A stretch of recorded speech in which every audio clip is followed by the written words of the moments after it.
Jumlah laporan terhadap komika Panji Pragiwaksono terkait materi stand-up komedi bertajuk Mens Rea kembali bertambah.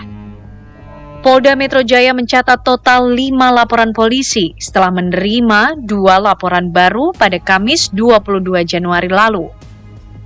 Kepolisian menyebut, laporan-laporan tersebut berkaitan dengan dugaan ujaran kebencian dan penghinaan terhadap agama atau kelompok tertentu yang dinilai muncul dalam materi pertunjukan Mens Rea. Salah satu laporan diajukan oleh organisasi keagamaan dari Banten yang menilai terdapat bagian materi komedi yang menyinggung makna dan praktik ibadah sholat. Pelapor menilai pernyataan dalam pertunjukan tersebut berpotensi menimbulkan penafsiran yang merendahkan nilai ibadah. Hingga saat ini, pihak kepolisian masih mendalami seluruh laporan, termasuk mengkaji apakah unsur pidana dalam aduan tersebut memenuhi ketentuan hukum yang berlaku. Pertanyaannya, akankah polemik ini berujung pada penetapan status hukum atau justru membuka diskusi lebih luas soal batas kebebasan komedi di ruang publik? Tim TV One mengabarkan.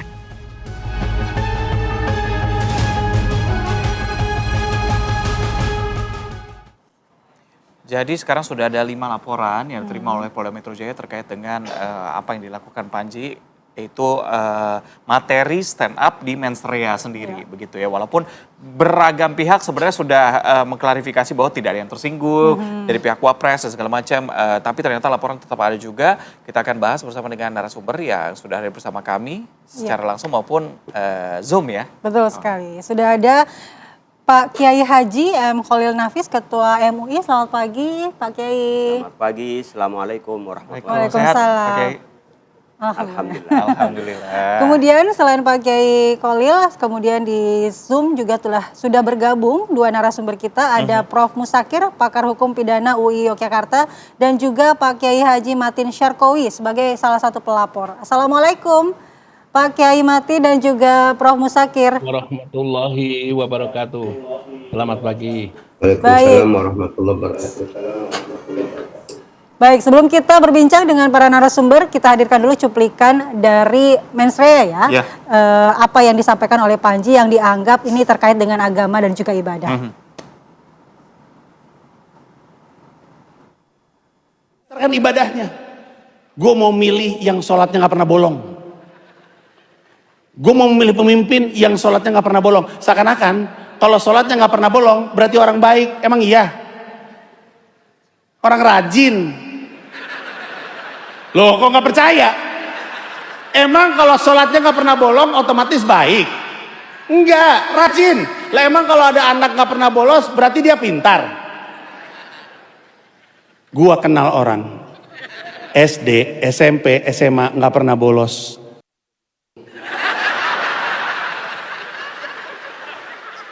Gua orangnya bang, gua gak pernah bolos gua guys. Sumpah gua SD, SMP, SMA gak pernah bolos.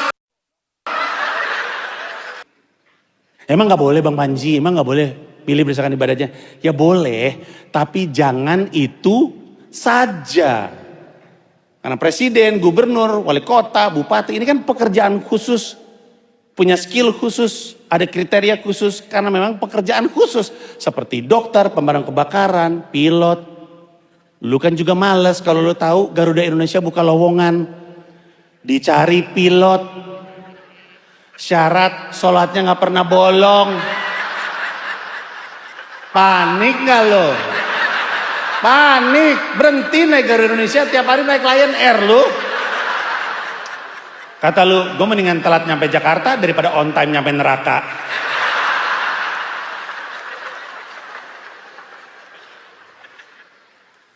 Para penumpang yang terhormat, kita sedang mengalami turbulensi akibat gangguan cuaca. Harap longgarkan sabuk pengaman dan rapatkan saf. Kita sholat safar berjamaah demi keselamatan perjalanan. Baik, kita sudah melihat cuplikan atau potongan video dari Panji. Saya ingin mengkonfirmasi dulu ke Kiai Haji Matin. Pak Kiai Matin, apa poin spesifik sebenarnya dalam pernyataan Panji di konten Mens Rea itu yang menurut Anda ini melampaui batas kritik? Ya, Iya. Kenapa, Mbak? Pak Kiai Matin. Tadi kita sudah mendengarkan cuplikan dari Panji. Menurut Anda, apa poin spesifik dari pernyataan Panji di konten tersebut yang melampaui batas kritik dan juga komedi? Ya, pertama, kalau kita teliti bersama, ketika dia menyebut ada orang yang memilih pemimpin karena rajin ibadahnya, Panji beristighfar.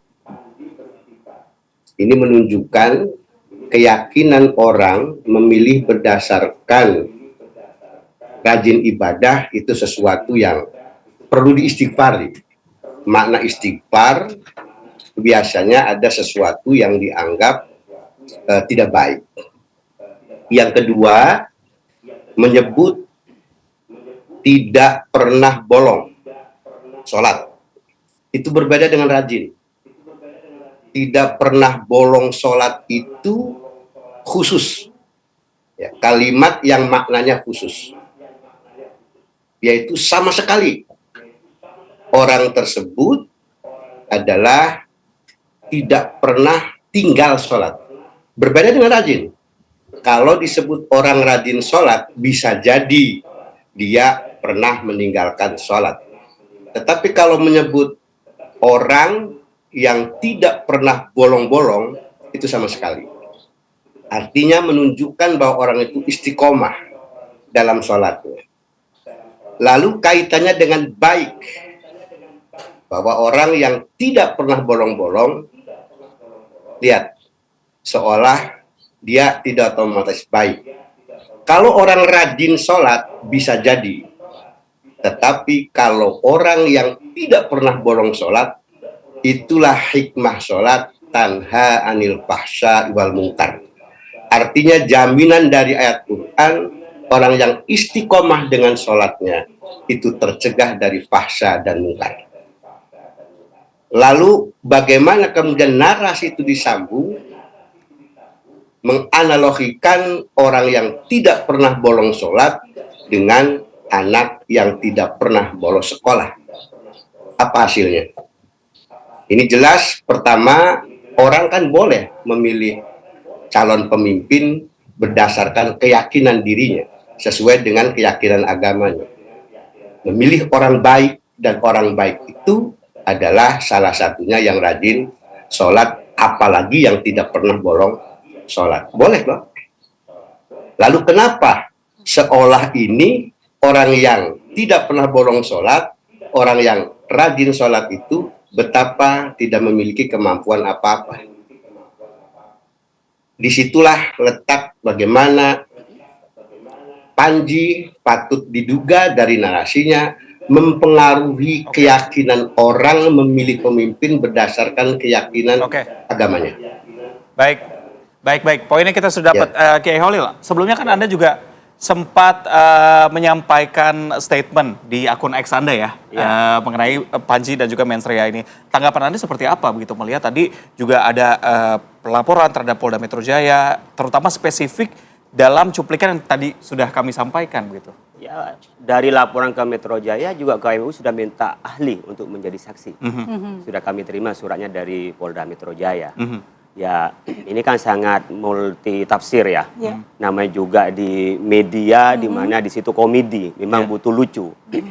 Nah, sebagian orang mungkin tersinggung ya, karena memang menyinggung suatu yang sakral di dalam ibadah, dan mungkin tidak nyaman ketika orang ingin melaksanakan keyakinannya, kemudian ada yang menyinggung dan mengkritik barangkali. Tapi kalau saya pribadi, tentunya menikmati, dan saya sendiri merasa itu adalah dakwah. Yang bisa memecut kita bagaimana orang itu memang harus proporsional untuk menilai. Oke, Anda ngelihat ada yang salah gak sih dari statement yang disampaikan Panji tadi? Saya pribadi ya, nanti MUI lain lagi ketika biar secara pribadi. Secara pribadi saya melihatnya ketersinggungan ada, kayak menusuk, ada menusuk. Tapi kalau masuk pada kategori untuk penistaan, penodaan agama, itu ada kriterianya sendiri. Kalau di MUI itu keputusannya harus perbuatan atau ucapan di muka umum yang itu menghina, melecehkan, dan menudai tentu ya. Apakah ini tadi sudah termasuk menghina, melecehkan, Nah itu nanti itu dalam kajian teman-teman. Saya tidak ingin mendahului dari apa yang akan dilakukan oleh teman-teman di depan muka hukum gitu ya. Itu kan ada kaitannya ketika umpamanya pelapor mengkaitkan dengan kok samakan dengan orang sekolah sih gitu loh. Kok ini dilakukan dengan cara bagaimana mempengaruhi orang yang ingin mencari orang baik. Tapi kan ada orang yang berpikir lain adalah ini kan sebenarnya kritik. Ada wilayah profesional, ada wilayah kebaikan personal. Nah, ketika wilayah kebaikan personal, bolehlah kita melihat dari sholatnya. Tapi juga diingatkan oleh Umar bin Khattab juga, sholat itu tidak otomatis menjadi baik kalau sholatnya itu lalai. Nah, kalau ini saya melihatnya Panji itu diseret lain. Ukuran orang untuk memilih itu sesuai secara proporsional. Nah, cuman mungkin di sini dikaitkan dengan orang yang sholat, kok belum tentu dia baik, kemudian digambarkan dengan ketika ada goncangan kok orang dengan menggunakan sholat ibadah itu mungkin di situ tak tersinggungnya orang ya. Tapi nanti ada kajian tersendiri apakah sampai pada tingkat penodaan agama atau penghinaan terhadap agama itu ada tersendiri. Tapi ya memang bahasanya orang-orang ini nama juga bikin komedi harus memang tipis-tipis. Ya saya sendiri tersinggung kalau tersinggung. Tapi ya saya menikmati ketersinggungan itu bagian dari kritik bagi kita gitu. Introspeksi begitu. Introspeksi kalau bagi kita. Maka saya bilang, wah ini sebenarnya dakwah dengan bentuk lain. Mungkin kalau disampaikan ustadz itu memang membernya beda dan pola penyampaiannya berbeda. Sementara disampaikan komedian, ini kritik bagi pada orang yang sholat. Jangan sampai kita hanya fokus pada kebaikan personal. Ada sebuah pekerjaan yang butuhkan profesional. Kalau hadis Nabi itu pernah menyampaikan innallaha yuhibbu idza amila amalan ayyutqinahu. Allah senang kalau Anda berbuat sesuatu itu yang itqon. Itqon itu profesional. Wilayah kebaikan personal oke, sholat. Oke lah dia rajin, tapi ketika dia membutuhkan pemimpin, ya kecakapan lain kan ada tadi itu ada kaidah itu yang membingkai dia menjadi mungkin meringankan ketersinggungan kita, ya bukan meringankan hukum ya, meringankan ketersinggungan kita ketika mengatakan ya nggak cukup baik itu saja dong. Ada kebutuhan profesional. Ketika jadi pilot dia juga harus ngerti ini harus profesional di bidang jam terbang dan seterusnya. Gitu juga ketika jadi bupati. Itulah mungkin kalau yang saya maknai, Anda jangan sampai menyeret penilaian personal semata itu menjadi merata kepada seluruh persoalan diukur dari kebaikan personal. Karena masing-masing pekerjaan butuh penilaian-penilaian lain yang layak dan profesional di bidangnya itu. Baik, saya mau ke Prof. Musakir.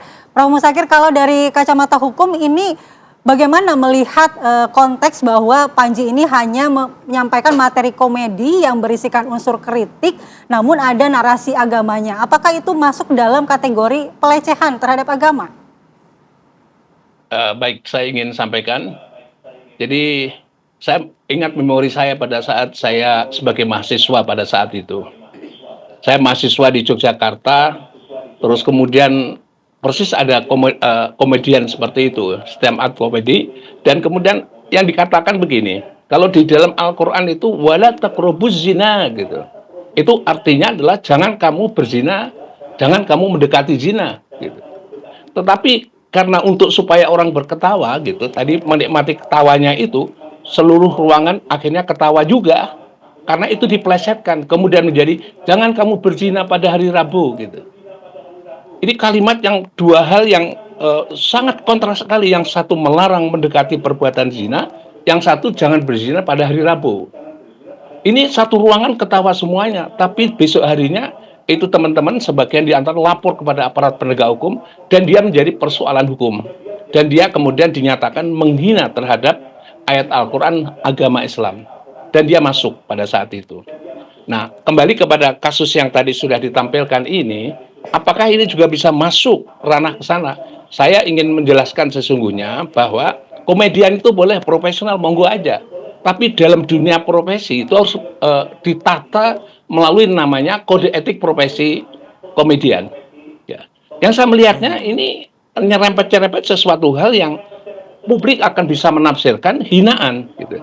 Letak hinaannya itu apa? Masa ada goncangan terus mari kita sholat karena waktunya masuk ini kita tata sop dengan sholat di pesawat gitu dengan menjamak dan seterusnya. Jadi kalimat itu menjadi nggak konteks gitu. Nggak konteks sehingga plesetan dari masalah sholat tadi itu ditempatkan pada tempat yang tidak pada tempatnya sehingga akan menunjukkan bahwa masalah goncangan pesawat harus diselesaikan dengan sholat jamaah. Nah ini gak konteks. Ini yang saya kira komedian yang kebablasan melompat dari rambu-rambu etik dalam berkomedi yang tidak boleh menyinggung agama. Entah agamanya sendiri atau agama orang lain. Mestinya harus dibatasi dalam satu konteks itu. Saya ulangi lagi, ini zaman saya mahasiswa akhirnya ini mengindikasikan arah ke sana walaupun tidak frontal ya, tapi frontal dalam arti kontras begitu, tapi jelas sekali menunjukkan begitu. Itu juga melecehkan orang ya. Karena apa? Karena mestinya situasi kondisi yang dihadapi, kegoncangan, turbulensi dan sebagainya itu ya dengan mengendalikan pesawatnya, bukan memerintahkan seperti itu. Karena kalau dikontekkan dengan tadi dipilih karena sholat begitu, ini masuk ruang di mana keplesetan itu masuk dalam dunia ranah perbuatan melawan hukum yang menodai namanya adalah agama orang lain, agama Islam. Ya, menurut saya begitu. Oke, saya ke Kiai Matin. Kiai Matin, Anda sempat mengeluarkan statement juga yang mengatakan bahwa membuka ruang terbuka sebenarnya untuk berbincang langsung dengan Panji. Apakah sebenarnya itu sudah dilakukan terlebih dahulu sebelum Anda membuat laporan Polda atau justru statement ini keluar setelah Anda membuat laporan? So, kita ini adanya di kampung jadi nggak punya kontak dengan Mas Panji ya. Tapi yang jelas intinya begini, ibadah sholat itu dalam keyakinan Islam adalah satu hal yang fundamental. Dia adalah tiang agama. Para orang tua muslim ini kalau mengajarkan kepadanya, menitipkan kepadanya, kamu ada dimanapun jangan sampai tinggal sholat. Sakral banget. Dan ini memang kebaikan personal. Tapi ingat, sholat itu justru fondasi yang dapat membangun karakteristik manusia. Ada hal yang mungkin diterlupakan. Ketika Panji berdialog dengan ini, apakah tidak boleh Bang Panji memilih berdasarkan ibadah? Boleh, gitu. Tapi jangan itu saja. Saya ingin menyampaikan, yang itu saja itu apa otomatis menjadi orang baik? Kan jangan hanya ibadahnya, gitu. Jangan hanya itu saja. Berarti ibadah menjadi bisa tidak baik, yang itu saja selain ibadah menjadi langsung baik? Kan enggak. Lalu disambung narasi dengan tadi anak sekolah yang tidak pernah bolos. Ini disambung lagi dengan tadi yang Prof Anu soal pesawat, kan enggak mungkin. Ingat ya, orang muslim yang dianggap rajin sholat seperti almarhum almarhumah Pak Habibie itu pintar. Jadi janganlah mendiskreditkan seorang orang yang ahli ibadah itu tidak bisa apa-apa. Ya, kemudian ini kan dapat mempengaruhi. Ngapain kita sholat kalau kemudian toh jadinya antara baik dan tidak baik. Pak Kiai yang darimu ini, sahabat saya, beda konteksnya, makna tidak pernah bolong-bolong. Itu kalimat khusus yang tidak bisa diartikan lain. Berarti sholat, baik sholat fardunya, sholat sunnahnya, dalam situasi dan kondisi apapun, dia melaksanakan sholat. Tentang kalimat rajin, ini baru. Orang rajin belum tentu dia tidak pernah bolong. Tapi orang yang tidak pernah bolong sholat, itu pasti rajin. Orang yang rajin belum tentu tidak bolong sholatnya, tetapi orang yang tidak pernah bolong sholatnya, pasti disebut rajin.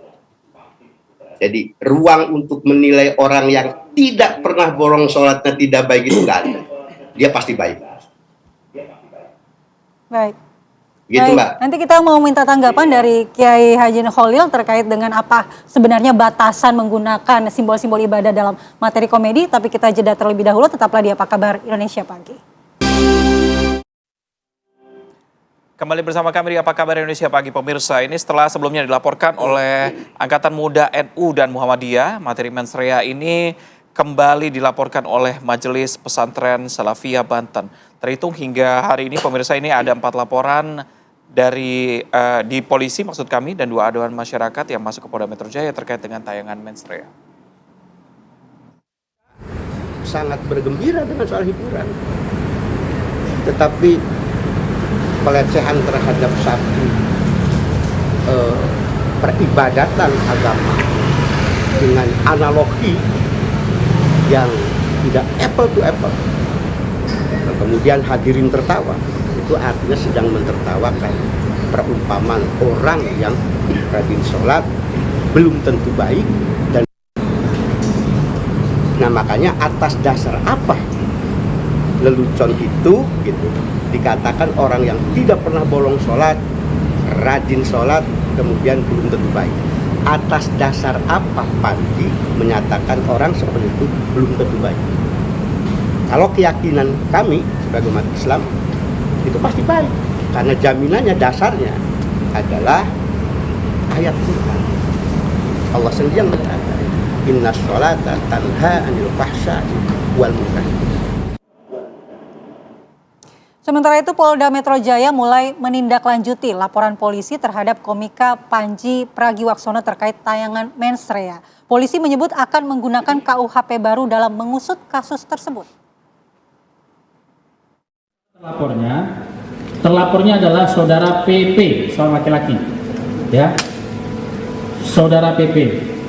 Nah di sini saudara RARW itu melaporkan tentang dugaan penghasutan di muka umum dan dugaan penistaan agama berkaitan dengan pernyataan dalam sebuah acara bertajuk tanda kutip mensrea. Kami ulangi, laporan tentang dugaan penghasutan di muka umum dan dugaan penistaan agama berkaitan dengan pernyataan dalam sebuah acara bertajuk tanda kutip mensrea. Ya, karena acara tersebut namanya tanda kutip mensrea. Ya. Jadi penyidik kedepannya akan melakukan klarifikasi baik pada saksi-saksi yang sudah diajukan oleh RARW, ya, RARW, saudara RARW, ya. Kemudian nanti akan menganalisa dengan barang bukti yang diberikan kepada penyidik, ya, kepada penyelidik, kepada penyelidik, rekan-rekan penyelidik. Kemudian Polda Metro Jaya menghimbau agar masyarakat, khususnya daerah khusus Jakarta, tetap bijak dalam menyampaikan sebuah informasi atau menyampaikan informasi. Kita lanjutkan dialog, saya mau ke Kiai Kholil. Kiai, bagaimana sebenarnya batasan dari simbol agama ini bisa dimasukkan dalam materi komedi seorang komedian? Karena kalau kata menurut Kiai Matin tadi, kalau soal sholat ini tidak ada toleransi sebenarnya. Ya kan kalau dia menghina. Menghina kan merendahkan sholat, apalah arti sholat dan seterusnya. Atau dia mencela bahwa apa kok orang sholat cuman begitu-begitu kira-kira begitu. Kan itu adalah mencela.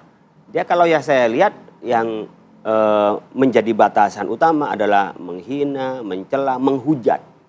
Menghujat adanya sholat. Nah, sekarang nanti akan ditanya itu, apakah di situ ada hujatan terhadap sholat? Kalau ada hujatan berarti dia ada penodaan terhadap agama. Yang kedua, apakah ada penghinaan terhadap sholat sebagai ibadah itu? Yang ketiga, apakah ada di situ mencela? Nah, 3 unsur inilah yang akan menjadi fokus nanti di dalam penyampaian, di dalam penilaian Panji. Nanti juga ada bahasa kan, ada ahli bahasa juga yang akan mendalami tentang kata bolong itu dengan kata rajin seperti apa. Inilah yang oleh MUI sedang dikaji dan insya Allah nanti akan disampaikan kepada penegak hukum. Nah, sekarang kan kita melihatnya bagaimana di penegak hukum, nanti kan banyak unsur. Ya, dari pola ya KUHP-nya apakah ini ahli hukum ya, tapi dalam aspek agama itu ada di ketersinggungan ini. Saya sendiri juga tersinggung. Nah, tapi ketersinggungan ini apakah sampai pada batasan dia tadi menghujat, menghina, mencela dari 3 entitas kata ini. Nah, kalau ada ya Panji akan diproses, pasti akan masuk gitu loh. Tapi kalau di sini tidak sampai pada tingkatan mencela, menghujat dan menghina, ya tentu barangkali hanya sampai pada tingkatan tersinggung. Di MUI sedang membahas ini secara kelembagaan. Nanti insya Allah kami secara pendapat MUI akan disampaikan pada penegak hukum. Oke, Kiai, kalau dari MUI sendiri ada rekomendasi gak sih untuk teman-teman komika gitu. Walaupun nanti misalnya putusannya adalah tidak melanggar hukum, tapi kan ada orang-orang yang tersinggung gitu. Apa yang harus mereka lakukan? Kita jangan mengandai-andai, bisa saja nanti dia adalah menodai agama, bisa saja di kajian apa rekomendasi dari MUI? Saya hanya meminta sebenarnya kepada teman-teman, baik itu di komika atau bicara soal sifatnya candaan dan seterusnya, atau bahkan ceramah barangkali kepada ibadah agama itu jangan masuk di situ. Jangan masuk di situ, baik itu agama Islam, Hindu, Sebaiknya Konghucu. jangan. Karena ini wilayahnya sangat sensitif ya. Ya, ada orang yang sedang benar-benar bagaimana dengan beragama, atau ada memikirkan dakwah. Kayak kematin kan nanti mempengaruhi orang dengan sholat, ternyata sholat tidak menjadi ukuran apapun di dalam kehidupan. Nah, ini kan bahaya kalau sampai orang punya pendapat seperti ini gitu loh. Gara-gara apa? Terpengaruh dengan umpamanya Panji umpamanya. Jadi jangan masuklah, yang bukan wilayahnya jangan masuk. Apalagi ini bukan wilayah bercanda. Nah, jangan sampai di situ karena orang tidak siap untuk bercanda di sini. Canda itu ada siap tidak siapnya kan. Jadi ini satu yang private, ini satu yang di dalam keyakinan. Kok dibikin candaan sih? Tidak gitu. semua orang delivernya Gak sama ya, semua Kiai. orang mampu gitu loh. Gak semua orang mampu ya. Jadi saya bisa memahami gelombang orang yang melaporkan, bahkan yang nggak melaporkan pun juga banyak yang japri ke saya gitu ya. Tapi saya ingin berbicara perspektif saya begini gitu loh. Tapi perspektif orang harus dihargai juga dong. Dan saya juga belum tentu benar karena mungkin saya melihatnya ini bagus untuk orang perbaiki sholatnya. Bahwa sholat itu tidak cukup di dalam ibadahnya saja, tapi juga harus terimplikasi dalam perilaku yang baik, kejujuran dan seterusnya. Itu bagi mungkin saya. Tapi ada orang ini yakin, apalagi dia berlagi umpamanya naiknya iman atau orang baru sadar dengan keimanannya itu lalu rajin sholat, kok sholat merasa direndahkan, bisa saja ketersinggungan. Nanti kita lihat dari hasil kajian ini, bisa saja ini terus ada bagian dari penodaan, bisa saja ini adalah tidak. Tapi yang jelas saya meyakini umat Islam banyak yang tersinggung. Cuman menilainya ketersinggungan menjadi sebuah perbaikan atau ketersinggungan merasa ini dilecehkan. Baik, kita ke Prof. Musakir. Prof. Musakir, bagaimana dengan narasi sholat ini sebenarnya? Kan ini multitafsir dan yang tahu penafsiran pastinya adalah Panji itu sendiri. Lalu bagaimana menentukan atau mengukur mens reanya seperti apa, Prof, dalam kasus ini? Baik, saya ingin sampaikan. Kalau dalam satu konteks ini, saya ingin sampaikan standarnya itu jangan pada pribadi-pribadi. Kalau dalam dunia penghinaan itu, subjektif yang diobjektifisir gitu. Maka kalau diserahkan ada yang terhina dan tidak, itu sangat privat sekali, sangat pribadi gitu. Tapi yang sebaiknya menggunakan parameter itu objektif. Ya. Saya ulang lagi, harus parameternya objektif. Nah, karena ini ada hubungannya dengan keyakinan, maka namanya subjektif yang diobjektifisir. Jangan terlalu subjektif, nanti nggak bagus, ya. Sehingga dengan demikian harus parameternya subjektif yang diobjektifisir.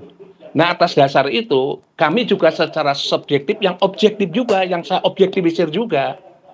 Kalau mengenai bandingan sholat dan sebagainya itu, monggo aja ada perbandingannya ya. Tapi kalau menyelesaikan goncangan dalam pesawat terus minta pada penumpangnya agar supaya menata sopnya untuk kita akan menjalani sholat. Ini yang menurut saya adalah kalimat yang mengatakan sholatnya rajin ketika mengendalikan jadi pilot itu kayak sholat itu menyelesaikannya. Itulah menurut pendapat saya menempatkan sholat pada kesempatan lain menempatkan dia adalah sebagai pekerja, sebagai pilot pesawat begitu. Ini jauh sekali membandingkan itu. Maka sholat ketika itu menyelesaikan masalahnya, silahkan sopnya rajin diluruskan dan sebagainya. Itulah yang masuk tindakan namanya menghina. Menghina itu menyerang kehormatan dan citra baik dari suatu agama gitu. Jadi ini harus dibedakan, maka standar objektifnya adalah subjektif yang diobjektif. Ini bukan pribadi saya, harus objektif juga. Seperti hanya tadi saya sampaikan, contoh di Yogyakarta, wala taqrabu zina diplesetkan menjadi jangan berzina pada hari Rabu. Nggak pas. Kalau ada goncangan pesawat, mesti ada tindakannya sebagai pilot adalah mengendalikan agar supaya turbulensi itu menjadi normal. Nah, kalau memerintahkan, mari kita berdoa, ini bagus gitu. Mari kita bersolat, Pak. Ini yang dihadapi itu bukan itu, gitu lah. Itu yang saya sebut sebagai mengandung unsur melewati batas, namanya seharusnya menjaga etika, tidak masuk ruang-ruang yang bersifat keyakinan, tapi Panji berani masuk ruang keyakinan yang diobjektivisir melalui perbuatan pengendalian pesawat tadi. Itu yang saya menganggap bahwa sudah kelewatan lah bagian di dalamnya yang menurut pendapat saya nggak bisa ditoleransi dalam satu konteks ini. Baik. Maka Panji sebaiknya ya Prof segera untuk meminta maaf gitu ya. Baik, Prof, tadi statement dari pihak kepolisian kan mengatakan akan diproses menggunakan KUHP baru. Ada perbedaan nggak sih antara kebebasan berpendapat dari KUHP yang lama dan juga yang baru ini? Nah, saya ingin sampaikan begini, ini KUHP baru ini agak menjadi masalah buat saya gitu ya. Karena khusus tadi yang disebutkan bahwa nggak ada pasal namanya, yang dulu ada namanya adalah penodaan terhadap agama. Pasal itu sekarang nggak ada.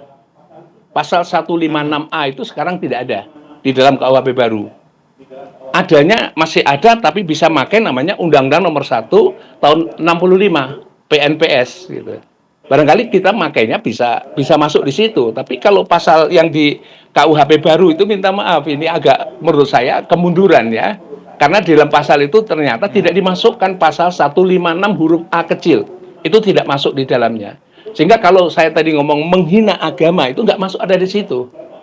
Nah kalau nggak ada masuk di situ gimana? Yang ada di situ hubungannya dengan pasal 156 yang lama diganti dengan pasal 300. Pasal 300 itu sasarannya adalah kelompok orang ya, kelompok orang yang tergolong dalam hubungannya dengan masalah agama, salah satu di antaranya begitu. Jadi pada orangnya, bukan pada konten ajaran agamanya. Demikian juga nanti pasal yang lain juga sama, tidak ada khusus menyangkut konten ajaran agama. Tapi saya tidak tahu ya, ini dulu kami pasal 156 itu masih masuk ya, tapi terakhir yang disahkan ini ternyata sudah tidak ada ya. Jadi saya tadi sebenarnya nunggu Pak polisi ini mau penyidik itu mau menggunakan pasal yang mana gitu. Maka saya minta dipertimbangkan ini karena pasal hasutan dan sebagainya ini lebih pada ditujukan pada orangnya ya, bukan pada ajaran inti ajaran agamanya. Baik Prof, kita ke Kiai Matin.